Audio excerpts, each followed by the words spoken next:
Buffalo, nigga, but you already know I'm in that Tuscan, oh, nigga. You talking about leather, got pleasure for these bitches, but you already know different measures for these niggas. That's JT, what it is right now, nigga. Threezy with the X, nigga, now, nigga.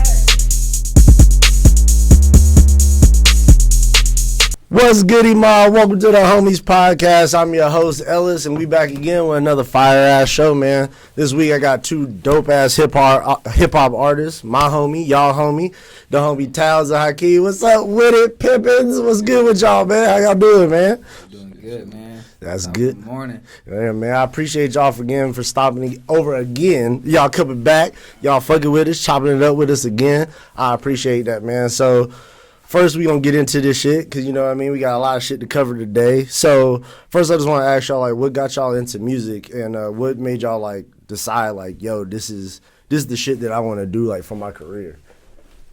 Shit, the first thing that come to my mind, I remember it's a picture of me. I'm real small. I'm still in my diaper. Mm-hmm. But I got the little mic, the little tape recorder, you know what I'm saying? So, as far as I could think, it's just been ever since. Forever, shit. Right, right.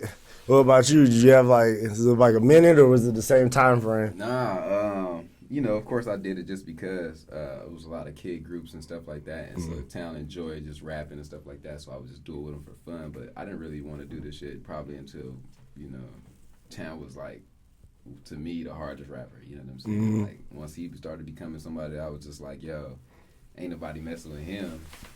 Let me see if I can keep up with him, because I've always been a writer, you know what I'm saying? And then so when I started catching up with him with flow, I was like, yep, keep it going. Okay. You know what I'm saying?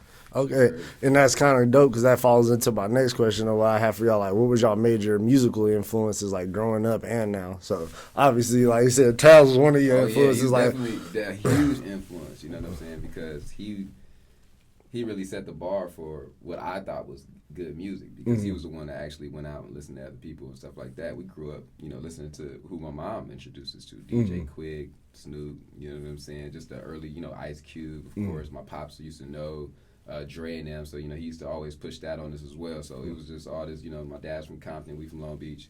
So hella West Coast shit. Just all kind of West Coast y'all shit. drenched in the West Coast shit. This nigga right here, you know what I'm saying? I don't know what happened, like, what happened, man? You just all over the place, like you. I found a tape, A side, B side, old school shit. My stepdad, he had this DMX tape. Oh shit! Hey. All I did, whatever I could get my hands on, really. But that was the only one I kept in my pocket. You know what I'm saying? Like, was it Flesh of My Flesh, or was it? Do you remember what album it is? I honestly definitely think it was Flesh of My Flesh. Yeah, it was definitely that one. That shit was a hard ass album. That was one of his coldest albums. The storytelling on there was hella. That shit was on point, and that's where I wanted to go with it. You know what I'm saying? It's just more. Always been a West Coast nigga, but I always liked the East Coast storytelling style more. Right. You know I got you. Like, that's where I started off at. I feel you. You right though, man. Because I remember us banging some of them tapes. Like, you feel me? Like, X had just a whole different method on how he was rapping, like, versus a lot of it. He was hard and the storytelling with like, it. you could tell, like, if you listen to some of our music, you could tell, like, the elements of, like, Town's grittiest moments is when you get that, you know, you channel into that anger. So, yeah, definitely, man. And then it started channeling on to people like, you know, like, who was getting hot, like, going through high school was like. Wayne was getting hot, like, our high school. Fifth was hot. Hell yeah. Dipset was getting some hot shit going. Dipset was crazy. Like early 2000s. Right. It was crazy. Niggas had the movement. These niggas had the movement for sure. Bruh, you know what I'm saying? And I just think like, you know, Cassidy, Banks, and Fabulous kind of like really like showed us like, damn, like there's a whole lot more with like wordplay than what we was messing with. You know what I'm saying? So we started tapping into that a little bit more, and then I don't even know, bro. I want to say, like, after Kanye, like, kind of fucked the game up to me, like, by, you know, establishing the fact that, you know what I'm saying, yeah, you can be as lyrical as you want, but just remember, like, you know what I'm saying, it's not just about, you know, killing each other and shit like that. Like I said, it's like graduation. He introduced that to us. And, like, once he introduced that fact to us, we was just like, well, then, nigga, we not going to shy away from the music that we want to do. We start writing the way we want and trying to create this wave that we've been on, so. So that's really what it was a turning point of realizing, like, nigga, we don't have to be like every other West Coast rapper. Nigga, we could do whatever. Our shit ain't gotta be gang banged out and none of that shit. Yeah, and we gonna still have our elements. We from the city. You know exactly. Some shit you just can't escape. Like some shit you can't get around it if you're from the town. You know what I'm saying? Like to the, you know what I'm saying, straight to the feet. Like, 10 toes. We ain't bullshitting everywhere we go. So, with that mindset in mind, nigga, we just make sure we keep that in our music. But you just ain't gonna hear that same style over and over again. You know what I'm saying? You're not gonna hear it like all the time. Leave that for them niggas that that's their lane. You know what I'm saying? So they can have that lane, but you like cover every lane. Exactly. He's like, yeah, we want to be more versatile and shit. And I understand that, and that broadens your horizon with your fan base too as well. You know what I mean? Yeah. And I also wanted to ask y'all with y'all favorite producers. Like I asked y'all this last time, but like, what producer would y'all pick to like catch the vibe of like what y'all trying to put out? Like, who do y'all think could like harness that shit the best? I always say the same dude, bro. I'm telling you, it's like Timberland would be like a match in heaven for us because we know that he would be able to build a sound around what we're trying to do. Like me and Town could come up with a hook off the fly. So if we come up with a hook like that's kind of catchy, he'll be able to build a beat like around that. You know what I'm saying? Just give us that aspect that we'd be looking for. You know what I'm saying? That we probably just that we weren't even thinking of. You probably know what key, everything. I always felt like it was Tim. But who you think, bro? Well, it just depends on what type of shit we doing. You know what I'm saying? If we doing like if we on some Costa Rica type shit, you feel me? I need Pharrell on them drums. You know what I'm saying? Like that's true. But it just like I said, it all just depends. Like for me, I feel like he not making a lot of noise right now, but he always in the pocket. Swizzy, you know what I'm saying? Like that's my guy. But like I said, from DMX, Swizzy was cooking up those way back in the day. Right. Facts. Right. Facts. And shit, those are all dope ass motherfucking picks because I feel like any one of them motherfuckers is gonna give y'all hit after hit after hit. So that's just for the older though. Like, you know what I'm saying? We talking about some of the new dudes like Metro, the hottest nigga right now. Metro Boomin, what's up, more nigga? But there's a nigga named Pilo who he be having some hot shit too though. Yeah, so it be some, you know what I'm saying? There's some new dudes that's coming up in the game too. I hope that people start paying attention to them. Because it's gonna be some heat that's coming for sure. Because everybody's ear is changing. Everybody's trying to adapt to the game and trying to build something new. And hopefully somebody making a beat that sounds something like us. You know what I'm saying? So we can start rocking with them. That'd be great. But yeah, no, you're right though. We could probably bounce off anybody's style though. Right. Yeah, so y'all currently got an album out right now. That shit on iTunes, on Spotify, it's on Google Play, it's on SoundCloud. We can put them out on the same day. It's called Limited Edition. Yes. And I want y'all to please, if y'all can, for the people that haven't listened to that shit, if y'all haven't, y'all need to go get that motherfucker right now. What feeling were y'all trying to get across in this album? Like, describe the album to me if y'all can. Well, I'm going to let you go ahead and explain it, but what I was going to say is that, because, like I said, they came out at the same time. It was two albums, Sibling Rivalry and Limited Edition. And, Sibling Rivalry was more music that we were just like making a lot of different songs, and we wasn't really like focused on a project. You can kind of tell we were kind of like forcing genres on each other to make each other better, and that's what Sibling Rivalry was about. You could kind of hear like our styles were trying to collide, and then Limited Edition was actually having an idea of what we were gonna put out, and I let him talk about that because it's crazy. Limited Edition is it's for you. You know what I'm saying? If you like high tempo, turned up, like it's that shit that you play all Saturday before you go to the club. You know what I'm saying? It's that shit that you play all Friday, you know what I'm saying, when you get off work, you know what I'm saying, and you transitioning into your weekend phase. Like, but, it's a lot of bass. Like I said, it's up-tempo, it's lyrical, and it's trappy. You know what I'm saying? It's a little trappy, but at the same time, it's a little party, too. You know what I'm saying? So, like I said, it's for you. You know what I mean? If you like to go out, and you like to turn up, and you know what I'm saying, that's the mood it's gonna put you in. You feel me? I got you.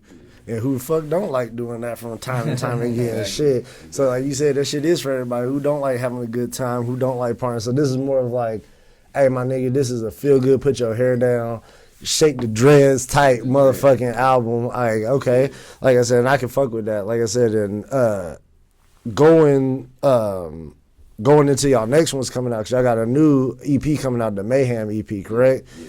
And do y'all know when that's supposed to be dropping? Do y'all have like a date for that yet or not? No date in particular right now. I wish I can tell you something right now, like concrete, but what we're trying to do is just try to figure out like the variables of how we should release it. And so since we're working on how we're going to release it so far, we just haven't really put a date on it yet. But Mayhem is going to be, it's going to be like 7 to like 9 songs. And it's just gonna have a lot of chaos, a lot of everything on there, like a lot of ad-libs, a lot of like hypeness. Might be some songs that's gonna dole out for you, but those are just for moments, you know. You smoking and shit like that. You know how you need like intermissions in an album. Yeah. Like that new song we sent you, just for you to check out. You feel me? I can't wait to introduce the world to Dirty Cup. That song is crazy. Dirty Cup is just supposed to be like an interlude of the album, giving you a moment to go ahead and breathe from all this mayhem. You see what I'm saying? And then getting back into it. But the playlist, the extended play, we're just trying to put out something for everybody, but at the same time just give you an outlier of like how we're going to be hitting people in the head with these lyrics. You know what I'm saying? That's why it's called Mayhem, because people don't look at me in town and go right off the bat, these niggas is finna be lyrical. You feel me? They look at us like, what these niggas finna sing, what these niggas, you know what I'm saying? And that's why like Mayhem is supposed to make you go, oh shit, I wasn't ready for this. That, you see what I'm saying? And we're calm as fuck through the whole thing. You see what I'm saying? And that's what is so crazy about it. And what make y'all, like, how do y'all come up with y'all concepts? Like, I know with me, like, doing this show, I come up with my concepts being high as a motherfucker and just watching shit, and I'm like, yeah, that sounds good. Like, how do y'all come up with y'all concept? Do y'all go in the studio like, yo, I want to talk about this, or is it just like a sit around like, hey, my nigga, this might go? Like, how does that work? Do y'all have like a set thing, or is it kind of just like off the fly? Usually everything is kind of like off the fly. It's like you find a beat, you know what I'm saying, and the first thing you get is the vibe. So from the vibe, you know, usually once I catch the vibe, I just close my eyes and I'll let it vibe. You know what I mean? And whatever is coming up out of that, that's where it's gonna transition to. So like, if I'm smoking and I'm just posted, you know what I'm saying, I got my gold wrist on, you know what I'm saying, like, and I start writing, you know what I mean. I'm always write something about, you know, being flashy, cause that's all I see while I'm writing. You feel me? Left hand, you know what I'm saying. But so usually you catch a vibe, you start coming up with the hook, you know what I'm saying, and at the same time I'm trying to put myself in a position like all right, I put my mind in this setting, you know what I'm saying? This is where I'm at, okay, boom. And then I start just trying to capitalize on that, you know what I'm saying? Like, build off that more and more. Like I say, all right, I'm in this mindset, do it. Like, I make it funnier for you. Like, Mayhem really started off of the first track that we were trying to push forward. And Town actually, you know, like, Town is the one that usually finds our beats, you know what I'm saying? I find our beats every now and then when I feel like, you know what, I'm just going to go ahead and write something today. You know what I'm saying? And, like, I'll start the song off. But for the most part, Town finds our beats. And I just so happen to have no beats to write to. So I was listening to these beats, and he had already wrote to this particular beat, but I didn't realize it. Like I said, boredom took over.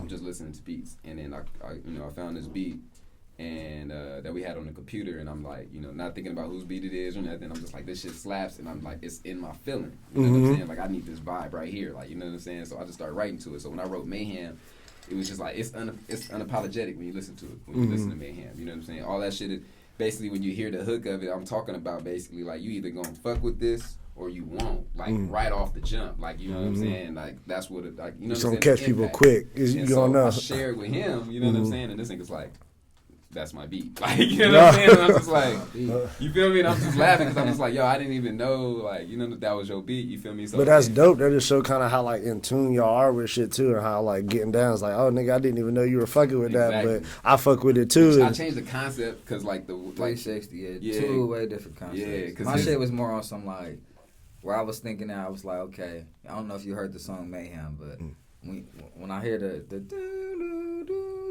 coming in, you feel me? The first thing I was thinking like was on some Viking shit. You know what I'm saying? I'm coming in on a boat.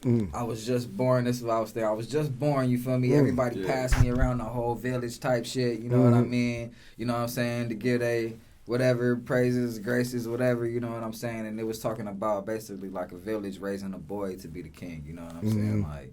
And then he did the Mayhem. But I heard the same thing though. But I just it's like when you hear him, like if you heard the original verse he wrote for Mayhem, you listen to it like he does sound like he's building up like an English story. Like like that's real shit. Like it sounds like he's building up like an English story, and I'm like, damn, I didn't even think about it that way. When I thought about Mayhem and I was listening to the beat and how it sounds, I heard chaos. You know what I'm saying? Same way he heard, but I just reflected it in our way. You feel me? Instead of like going back, like he said, like if you would, like I said, if y'all hear with his version of that ever, like it's gonna be funny. We probably might put that in the outtake one day, like just for you to hear it. But it's funny because it's like that shit was just a whole, like he said, 360 of type of style. Like mayhem. This shit is some mayhem. Niggas throwing shade. I'm like, this shit might get Ray-Ban. Crank like Jason Statham. You know what I'm saying? Like just giving you like, so what y'all gonna do? You know what I'm saying? You gonna slap it? Or you gonna throw shade? Like, you know what I'm saying? It was just right off the bat type of mindset. Like I said, like, so once we came up with that song though, and we decided he decided, you know what, your style of the song is just a little better than this one, so we're gonna run with that one. That's what happened. So when we ran with Mayhem and we started doing, remember I came in here last time I spit that No Excuses. So we rapped and he spit on No Excuses too, so we dropped the beat on we dropped on No Excuses. And then we started figuring out like we were kind of like making a pattern again of type of music we were trying to make. And again, it's just some crazy type vibes. Everything is supposed to be kind of colliding. So Mayhem again, you know what I'm saying? So that's how we did it. And usually we put out 2 projects at a time, but we decided we're gonna push one back a little bit, you know what I'm saying? And then so that way we can do that with another one. And then we'll just put out this one as a brief, because the Nipsey thing, you know what I'm saying, happening to Nipsey, rest in peace Nipsey, like him passing away, we dropped these 2 albums out. And we weren't able to really flex on him like we wanted to because he passed away, and we wasn't got the beat. Everybody was slapping Nip. We was slapping Nip. You know what I'm saying? Everybody was, man. And I felt bad about the Nip shit. I know we're gonna probably talk about this, but I felt bad about the Nip shit because it's like, like I always said, like, you know what I'm saying, we got time to listen to Nip right now. You know what I'm saying? We got time to listen to Nip because, we always respected his craft, especially after he started doing the marathons and showing that promise that he ain't just a West Coast rapper. You know what I'm saying? And, like, I'm more than just this gangbang shit. Exactly. Yeah. And that's what I loved about his drive of where he was going towards. So with him passing away, like I said, I think everybody was in the mindset of, I don't give a fuck who you are. Like right now, it's Nipsey's time. Like everybody fall back. Yeah. I think even Schoolboy said the same shit. Like I was trying to drop an album. I'm not just like, I'm finna sit on it. I'm like, I feel you. Yeah, and it was messed up because we already submitted our tape. You feel me? And like, we waiting on it to get dropped. You know what I'm saying? On Tidal and shit. Like, and then it happens 4 days after. You know what I'm saying? It's like, damn. Like, you know what I'm saying? Like, I'd rather them have sent us a rejection. Like, nah, it didn't pop. Right. You know what I'm saying? Like, it didn't drop. You know what I'm saying? Give us some time, but it really released. So, we did what we could with 2019. We was just looking at our wrap up, whatever. We got some good plays, but we're expecting better going into next year. And like I said, we don't do nothing but get better every time. Every and time. This one right here, this gonna catch everybody's attention. You know what I'm saying? We ain't got no distractions right now. We got some good music coming, so that shit is gonna be crazy. And what do y'all feel like the pros and cons of like working in a group opposed to like working solo? Like, do y'all like working in a group because you're like, I got more people to bounce ideas off of it, or is it like, how is that with y'all? It's a two-edged sword, bro. Let me tell you why it's double-edged. Like, for me, like, I thought it was easier because it's like I don't have to write a second verse, you know what I'm saying, shit like that. But then we got the challenge of having to try to keep up with each other. On songs. Like sometimes you'll hear songs like I'm like, damn, you just copied this same flow. You damn right I did. This nigga killed that shit. I didn't know what else to say. Like, you know what I'm saying? So I'm like, I'm just gonna share your pocket if you don't mind. Like, you know what I'm saying? So and niggas clash a lot too. Yeah. Definitely. Which I feel like that happens in any realm of working, no matter if it's sports or whether it's music. It's like 2 people that, like I said, alpha males, and we trying to get something done. It's like, fuck. Exactly. You know what I'm saying? And we listen to each other's verses and we break them shits down to ourselves before we even think about what other people gonna think. I'm thinking about how I felt listening to his nigga verse. You know what I'm saying? Like, I'm listening to this shit and I'm like, ooh. Y'all biggest critics. And I feel like that, if you like, hey, no, nigga, if you can impress me and I can impress you, and I feel like that's how Outkast was. I remember like Big Boy talking about that. He was just we didn't really give a fuck about nobody else. He's like, if I could impress the niggas in the dungeon, it's a rap. It's a rap because I know everybody else. If these niggas fuck with it, everybody else gonna fuck with it. And I feel like that's probably like the same pocket y'all got. You're like, hey nigga, if he like it, because he ain't gonna want me to put out no bullshit. So it's just like, I mean, but we haven't really heard each other really write nothing whack. We might not like each other's beats. That's really what our big core is sometimes. And they ain't really on y'all. That's more of like y'all producer or whoever's making y'all beats for y'all. You know what I'm saying? We don't. You know what I'm saying? I write to a beat that he be like, I wouldn't have wrote to that one, but all right. Like, and I do the same thing to him. Like, I don't really want to get on this, but you did make this shit hard. Like, you know what I'm saying? That's the type of, sibling rivalry we have. You know what I'm saying? That'll always be us. You feel me? Always be sibling rivalry. You know what I'm saying? Because I feel like he better than me. I'm going to try to make sure that I push the line that, nigga, I'm right there, though. Yeah. I believe that's vice versa. This nigga don't want to get torched on the track. Like, I can't have a nigga you just killing me on this shit. You feel me? Like, niggas don't want nobody to get on the song and kill you. Exactly. So imagine brothers who got to deal with, you know what I'm saying, people saying, like, nigga, who's better out of the brothers? Like, nah, fuck that. You feel me? We exactly. I gotta go in. So that shit is crazy. Like, I love our dynamic in music. And I know y'all from Cali originally, but this is a Phoenix podcast and shit. How do y'all compare like the hip hop scene out here compared to in Cali? Like, again, I know Cali's a monster, but like out here, do y'all see like in regards to y'all shows and shit, does y'all get reception back? Is it like people that fuck with it? Like, how is that? Let me take that. I'm gonna say this real quick. I'm gonna make this short. Like, do your thing. Our whole reason why we even started to do music in Arizona in the first place was because everybody feels like they're supposed to go to LA to do music. Like, we felt like LA was like too biased to hear real music. You see what I'm saying? So when we got here and we started I did a Kappa party one time. This was before me and Town decided that before he decided to come out here with me. I did a Kappa party and I realized like, our wave can hit here, like, you know what I'm saying, and we can drag this with us, you know what I'm saying. That's what I was thinking, like, you feel me. And I wrote a bar a long time ago saying like, the missions is still the lever, or somebody got the leverage, you feel me? Like, so we feel like LA got the leverage, you feel me. So if we still the lever, meaning we got our following without needing LA, you feel me. At the end of the day, LA gonna be like, nigga, but they always kept us on their back, to make sure that they, you know what I'm saying, still repping home, you know what I'm saying. That's what we doing. So that's what I wanted to make sure I said about that, for sure. As far as in me, I personally feel like LA is a culture already. You know what I'm saying? Just LA shit. You know what I'm saying? Like, LA shit. You know what I mean? Like, you could see that shit on TV, whatever the fuck. You know what I mean? But what I like about being out here in Arizona is, like, you got LA shit out here. You know what I'm saying? But you got so many different motherfuckers from different places that's out here. So true. Not only do you got LA shit, you got Arizona shit, you got Chicago shit. You know what I'm saying? You got all these different Midwest shit, different motherfuckers that came here. You know what I'm saying? That's doing whatever they doing out here. But it's still one thing that nobody gonna go too far away from, and that's music. You know what I'm saying? So that's what I like about being out here. It's like, if I get to touch somebody from Chicago, then I get to touch the whole Chicago. You know what I'm saying? Or if I get to touch somebody from Denver, you know what I'm saying, I get to touch Denver, you know what I mean? Like, just, I look at it as a way for it to spread out in a lot more different directions, because there's a lot of people that's coming from a lot more different directions out here. And a lot of different music. Like, Arizona, like, falls into, like, different, like, trends all the time. And when I don't mean that in a bad way, I mean, like, as far as in music, like, they get a lot of different, like, styles end up here. You feel me? Yeah. Like, you be hearing some drill music from somebody that's parked up next to you, and then on the other side, you be hearing somebody else is playing something totally different. You know what I'm saying? It's just like, just from that right there, you're just like, man, I know what people kind of like to listen to a little bit. So, and that's the reason why Limited Edition came out so good to us, is because it's like, yo, we took a lot of vibes. Yeah, like just to, you know what I'm saying, and just to make sure, you feel me. So we still had our trap element on there, we still had our party element on there, we still had our fly shit element on there. You know what I'm saying? Just to make sure that everybody who was feeling a certain way can listen to the full thing. You know what I'm saying? Like, that's what we did. Like, it's at least one song on there for you. You know what I'm saying? Yeah. You gonna find something, like, nigga, we gonna find something you can slap to. Rivalry to me had too many ranges. You feel me? I think, like, for that album, like, you have to be, I'm not saying you was looking for like an R&B vibe, but you're definitely looking for something to like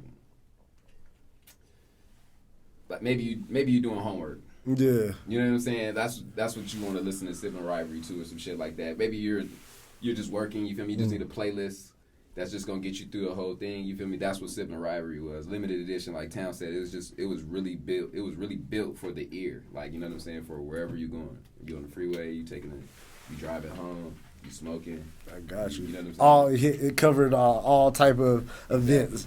Exactly. And y'all, we gonna be right back. We gotta do some little technical difficulty shit. Again, y'all come right back. We got some more shit to chop it up with Hakeem and motherfucking Towns. Again, thank y'all for stopping by. We're gonna be right back here in a minute, y'all. Give us a second.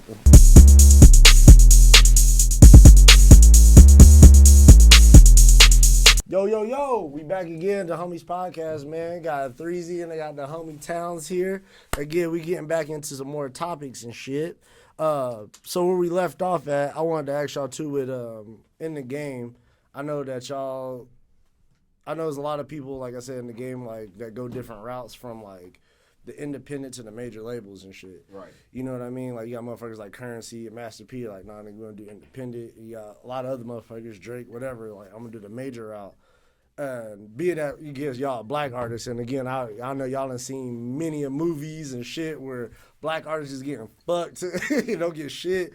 Like, what do y'all think like is the best route for y'all? Like, what routes do y'all like? Do y'all like that independent route, or do y'all like that like, nah, nigga, we want to be on a major type shit? I don't think we even looking at it like that right now. To be honest with you, we just hoping that the fans will just go ahead and create that buzz for us. Like, we're not really thinking about that. What I can say is that as far as in the major versus the underground type of route, when we actually put ourselves in position to be in front of these different, things like that, we gonna go off our experience. So if we feel like something is not fucking with us, we just not doing it. You know what I'm saying? Straight up off the bat, we already know how we are. You feel me? So we're not gonna do nothing stupid, or you know what I'm saying, where we feel like we caught up now. Yeah. And we know a lot of artists end up in some fucked up 360 deal. So I feel like we've been woke enough to understand some of the shit that could come our way. So if we make it major, nigga, I'm pretty sure we did it legally. We did it the way we wanted to do it too. You know what I'm saying? So that's the best part about it. I got you.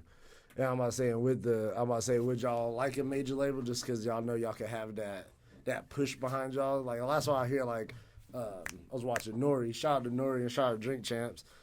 Watching his podcast, he's like, I love being on a major and he was talking to Currency, and Currency's like, fuck me.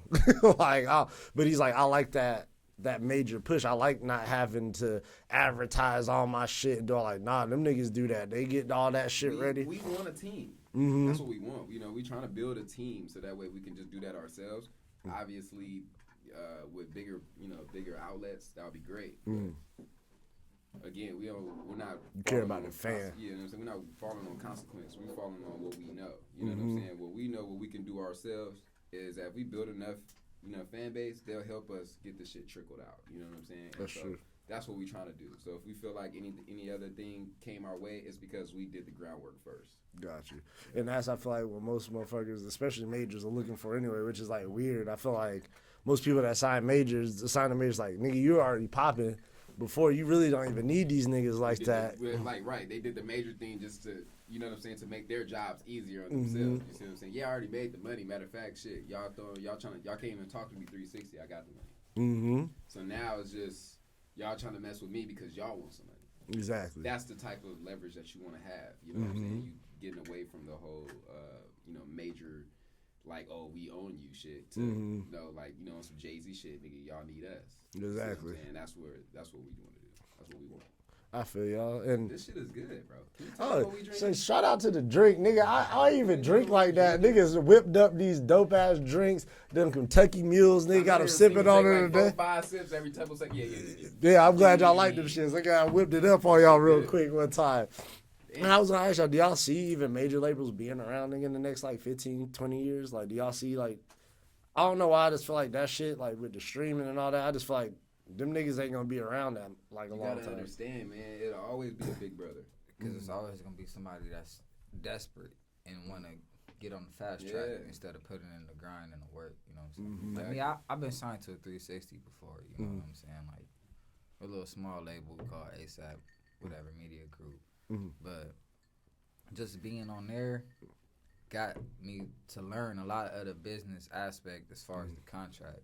So I think it don't really matter if it's major, if it's minor, or whatever. You know what I'm saying? Like independent, it's just when them contracts start rolling out, you got to take the time out and you got to read your contracts. Like I'm not the type of nigga that's gonna sit here at this table and y'all gonna pressure me into signing today. That's what I'm saying. Like, we ain't gonna fall off contracts. I got people that know shit, and I can send the contract over. We can sit down, we can run through it, and we can see what everything is really talking about. Exactly. And at that point, I would negotiate.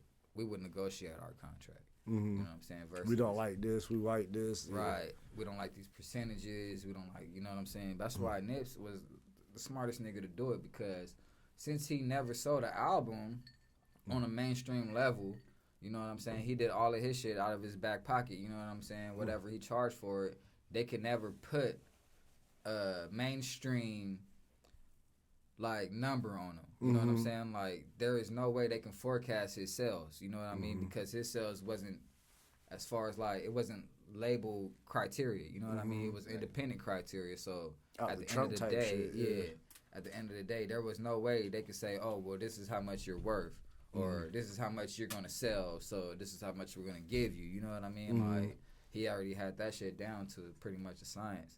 But like I said, you got to be in control of your contracts. You feel me? And we got one of the best people that's gonna be behind us anyway. You know what I'm saying? Like, so we messing with this label, like I said, World Studios, or you know what I'm saying, we calling it World 7 or Push 7.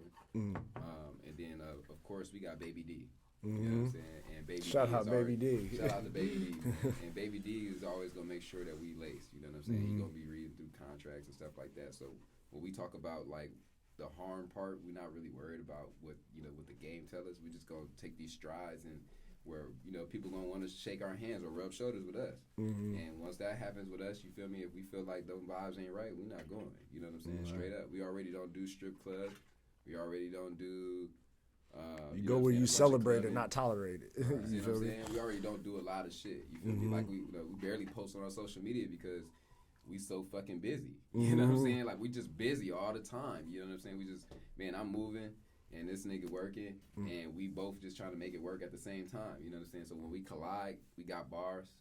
We can go hit the studio. We can go get this fire off. You know what I'm saying? So that's really where we are right now. It's just trying to get the balance of like, we got the balance right of, working in studio. Now it's all about like, can we transfer this shit from studio to, performing more? And that's what we've been trying to carry on. You feel me? Every show we do, it gets better and better every time. Not just performance wise, but as far as in, venue and everything. So that's what we're working towards. You know what I'm saying? That's what we're working for. That's dope. And we've talked about Nipsey a few times on here, and I wanted to bring him back up because I was watching the other day, and I'm sure y'all have seen this shit. Game's old manager, I don't know if he still is manager or not. This nigga Whack 100 had an interview and basically said that Nipsey's not a legend. And I don't know about y'all.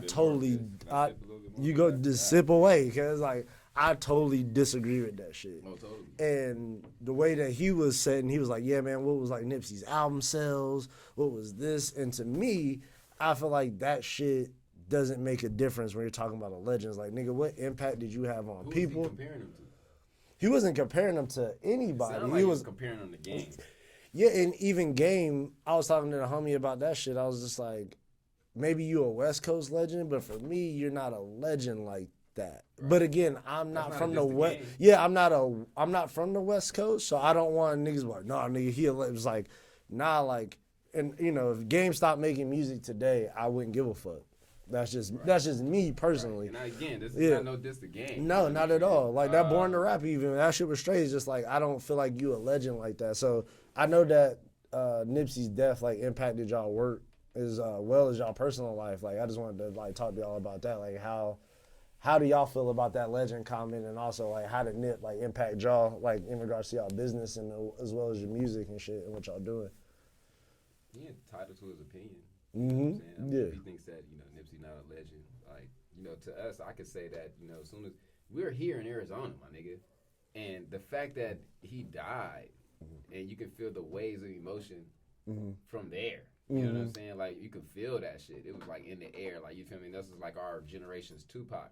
And when I say like, it's not because he died that made him the legend. You know what I'm saying? He was already building his legacy. Like, you feel me? He was already showing us the way. You know what I'm saying? And he told us when he was doing Bullets Ain't Got No Names that he was going to be doing something different. But, nobody believed him. Then he started running this marathon music and dropping, and, you know, making his store real. You know what I'm saying? Making his merch real. You feel me? And then making his message real.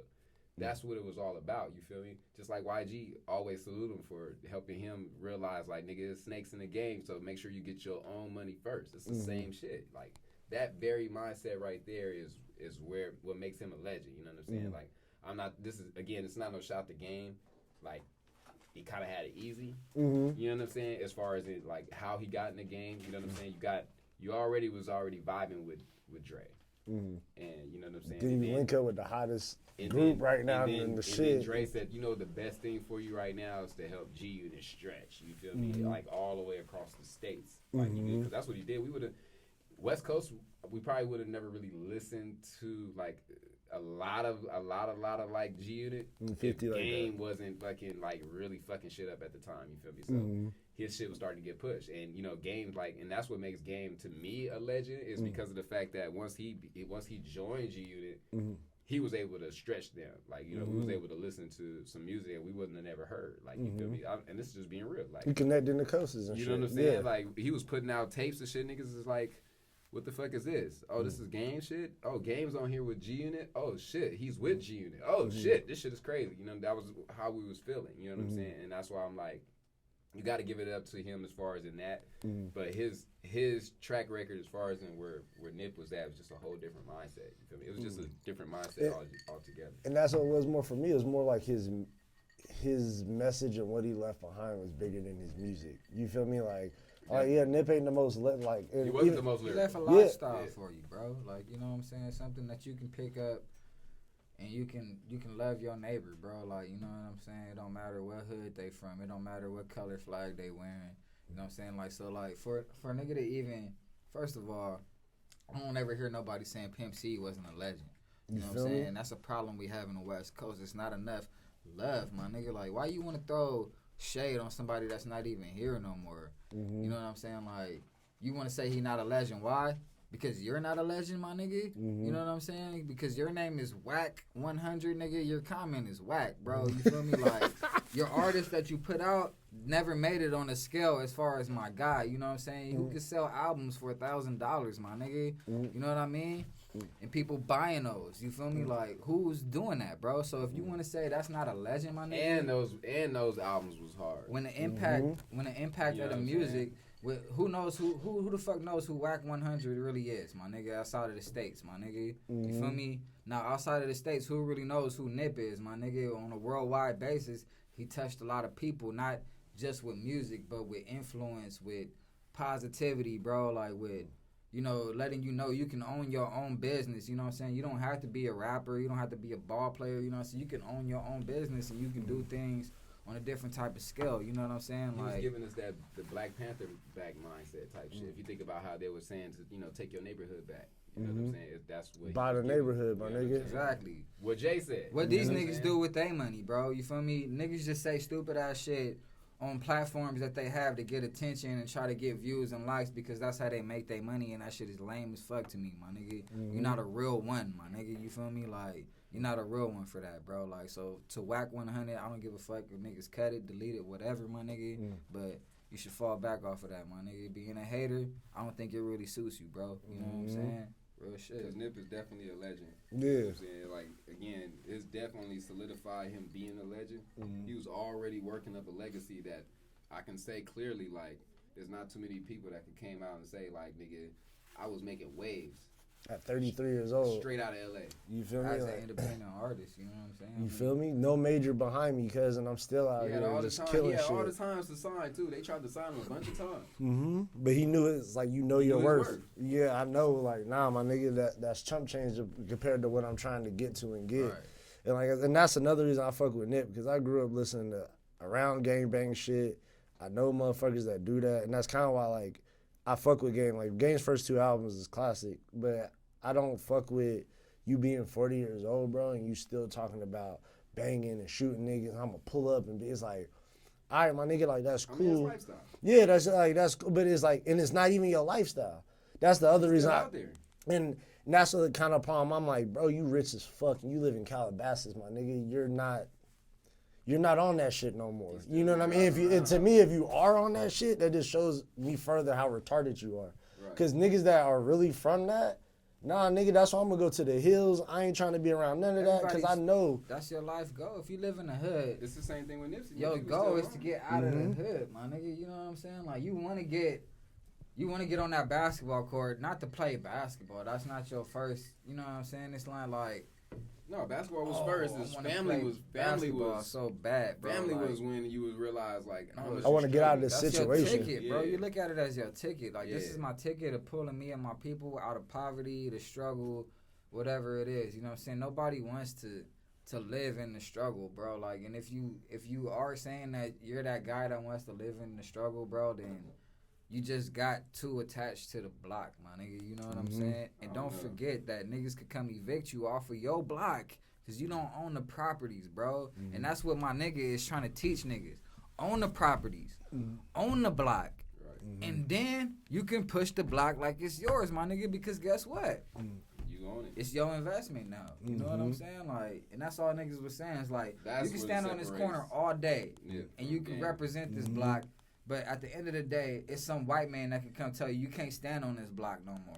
You can't live on this block no more. We finna build something else on this block right here. You know what I'm saying? That don't benefit none of your people. None of y'all people at all. So, like I said, that shit. Like when I watched that and he was like talking about numbers and shit, and I'm like, nigga, that shit don't make no difference to me. He had goals.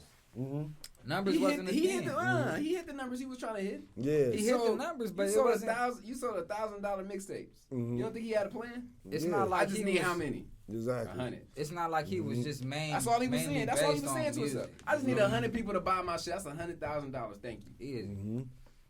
So, like I said, yeah, when it comes to Nipsey, man, you'll forever be a legend, nigga, to us, to everybody in this room, and we forever keep bumping your shit, and we always fuck with you, bro. Like, and we speaking about albums and shit.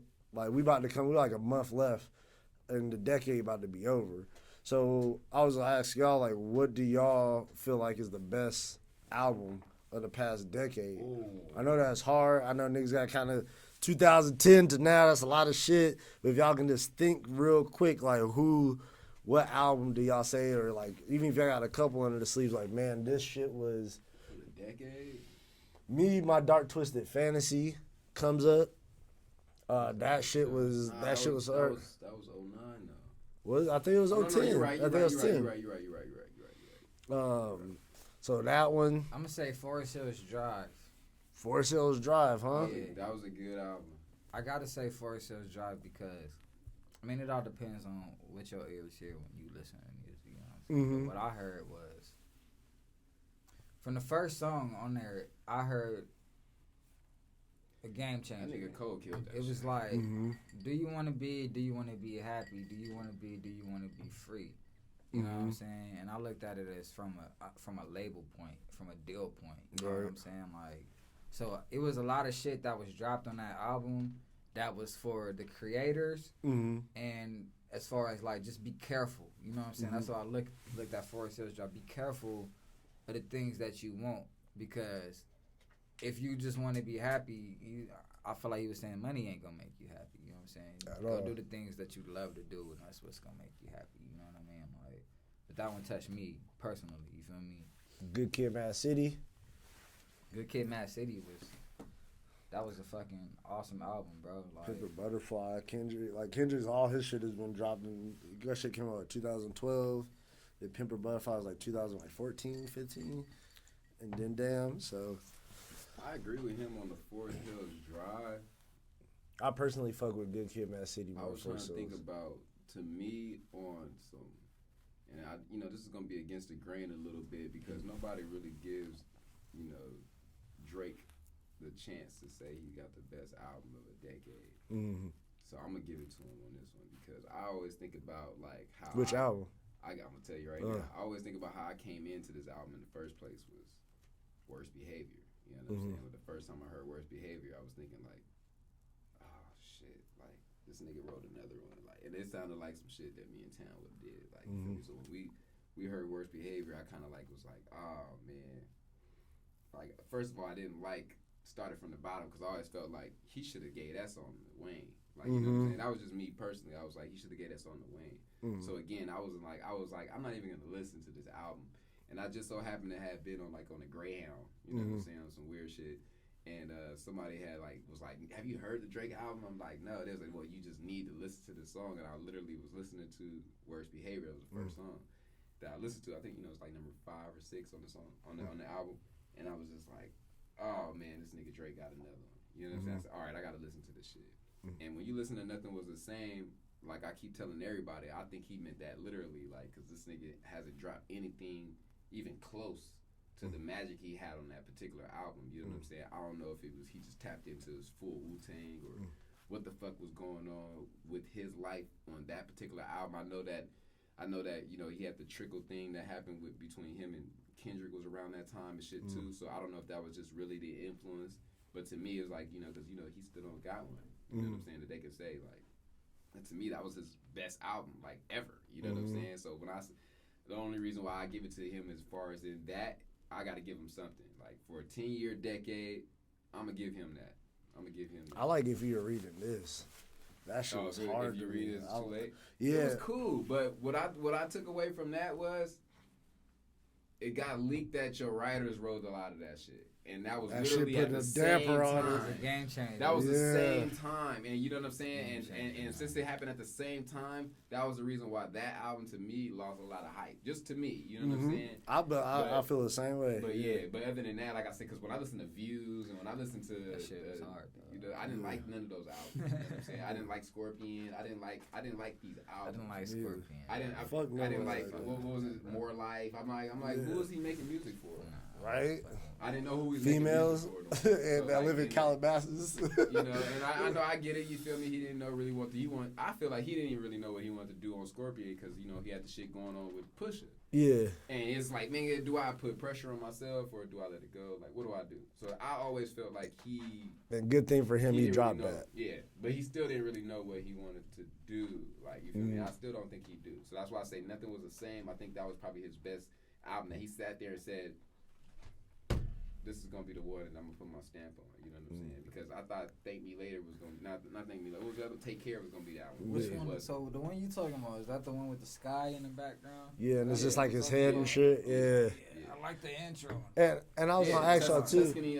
Tuscany Leather. And I was gonna ask y'all too, like when it comes to like certain, and we're about to wrap it up here soon, but we were talking about like places where y'all like rap at, certain places y'all don't go to. Is there a reason like why y'all don't fuck with those places, like the strip club and places like that? Is it just like I don't like the energy there? I don't like what's like why don't you perform at certain places or why don't you go to certain places?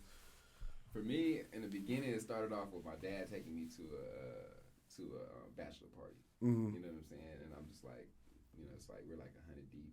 You know what I'm saying? Not literally, but we're deep in this house. Like, you feel me? Men, and it's 4 women, and we're just too excited in here. It's too much dick and balls. I was the only one that wasn't really excited. You feel me? My dad was like, you know what I'm saying? You want me to give you some ones? I'm just like, not really. What? Like, you know what I'm saying? And I went outside and called this little chick. Was like, man, with the shit I'm seeing, I can get you to do this for me. And niggas out here going crazy. Like, and so since that was my mind at the time, I was just like, I don't really need to really see that type of shit. You know what I'm saying? So I never really cared for it. And I then believe in the T-Pain formula, how if you can get it hot in a strip club, it's gonna get hot everywhere because that's where the hot tracks is playing and that's what the girls dance to. And they're gonna dance to our shit regardless. But you gotta get it in there. But if you're not, Somebody will put it in there. But that's what I'm saying. Like T-Pain will release his to the DJ personally to see if they pop in there. Exactly what you just said. Somebody or is it that you're like we kind of don't really make a lot of songs for the strip club? We got songs for the strippers. We got songs. Some bitch can cock their booty too. Hey. We got songs for the strippers. Like I said, it's not more of it's not like a diss to the strip club per se. It's just more of like the environment. We love women. I like the strip, you know what I'm saying? But I'm not gonna be in there throwing ones. You know what I'm saying? That's not my style, bro. Like I'd rather be investing my money into something else. That too. Even if it makes me look more popping or whatever, I'm not into more popping looking persona type shit. You know what I mean? Like I'm more like morals and you know what I'm saying, shit like that. You feel me? So when it comes to the strip club, like a nigga done been to a couple strip clubs. You know what I'm saying? And honestly, I didn't have the greatest time of my life. You feel me? There's women there to look at, you know what I'm saying? That's cool. You feel me? Like, but like I said, like I got bitches that I could call that'll come do the same thing that a stripper is doing. You know what I'm saying? And that's on a personal level. You know what I'm saying? Like versus everybody. You know what I mean? And then a gang of niggas just. If I'm thirsty, I'm gonna drink this. That's just real shit, though. We're not talking about from a personal level. We're talking about from a business standpoint. Y'all go in there just for the sake of releasing y'all music, just hear y'all music pop on the rate while they dancing. Not necessarily for y'all to be in there having a good time, but for y'all to be in there promoting y'all music. So y'all promote y'all music. So so when you say it that way, this is how I would put it. If we were to take our chances with going to a strip club, it's because we probably know about 4 or 5 of the girls. We know people. I got you. Exactly, but you use that to your advantage. Exactly. If you get them, but we're not trying to go to just strip clubs across the states. Yeah, to try to just. We would literally go to our comfort zone where, you know what, we know if a couple of these girls, they was in our couple videos or whatever, or something like that. You know what I'm saying? Where we'd be like, you know what. We're gonna show y'all up. You feel me? We even gonna bring some people so they can throw some money at y'all tonight. Just come dance to our song. That's a different type of thing. But it's a great question. You feel me? I feel like a lot of times though, people get pulled into that type of life and they forget who they are. You know what I'm saying? And we don't want that. You know what I'm saying? Like you don't want to go in there in the strip club and you know what? This is promotional. You might just spit 10 bands tonight. You know what I'm saying? This is promotional though, so it's supposed to be like that.